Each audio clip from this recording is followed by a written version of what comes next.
Good morning, Sarah Sunshine here. Today I just want to tell you about some spider plants. I had begun with a spider plant and it got really big. And then there were these starts hanging off of them. And you can start your own spider plants off of your starts. And what I mean by a start, let me show you for example here. So a start, I have a big spider plant here. I just gave him a good old haircut. But here's a start, for example. So see this hanging off? Get those hanging off. And you get something like this right here. See this guy? Oop, back up. See, it's just hanging off the end of the plant there. What you do is you snip them off. You stick them in water and they start to grow roots. Once the roots are nice and hardy, then you can plant them in dirt. Obviously, for example, I love spider plants, so yep, got one there, I have one there, I have one down there, got one going over here, up there. I have many more throughout my home. I have one in my bathroom, one in my bedroom, one in my living room, one in my kitchen. But, so those are easy plants for the house. Super easy to grow. They're pretty hard to kill. Pretty much you just water them, say, once a week. If the soil feels really damp, wait a little bit longer. You don't want to overwater any plant. They're great for removing a lot of bad chemicals in the air in your home. They're great indoor plants. So very good for your air. Another benefit of them is they're safe for kids and pets. They're not toxic to kids and pets. But because of their like fleshy roots, they allow inconsistent watering. So it's not like you have to be really careful and what you do with that. They do also emit a lot of oxygen naturally. So they require about bright to moderate sunlight. So, and as they say, they're also recognized for distributing positive energy and aiding into stress and anxiety. So there's a plus. So yeah, high oxygen plant would be a spider plant. That's the plant I'll give you today. Very good for indoor purifying, helping your air in your home. Easy to grow, safe for pets and children. So there is that. And I wanted to go back.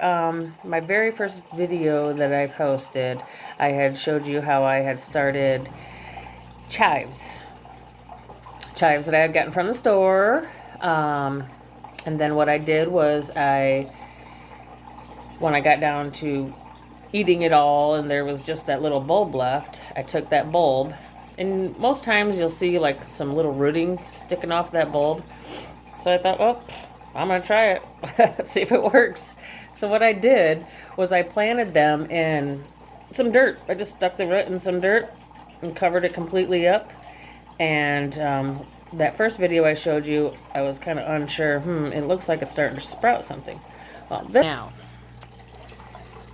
so if you look here a little closer, it is popping something up. So fingers crossed, I might be lucky here. So I'm just growing my own chives from what I bought from the store. That's pretty amazing.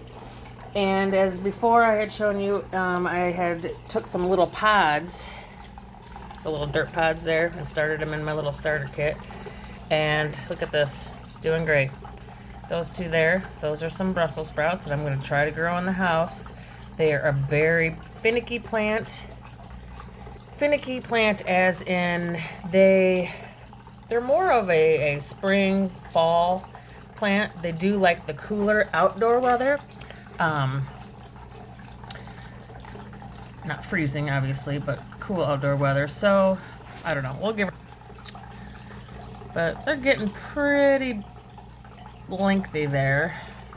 These here were I want to try to grow a full-size tomato plant in the house. We will see how this goes.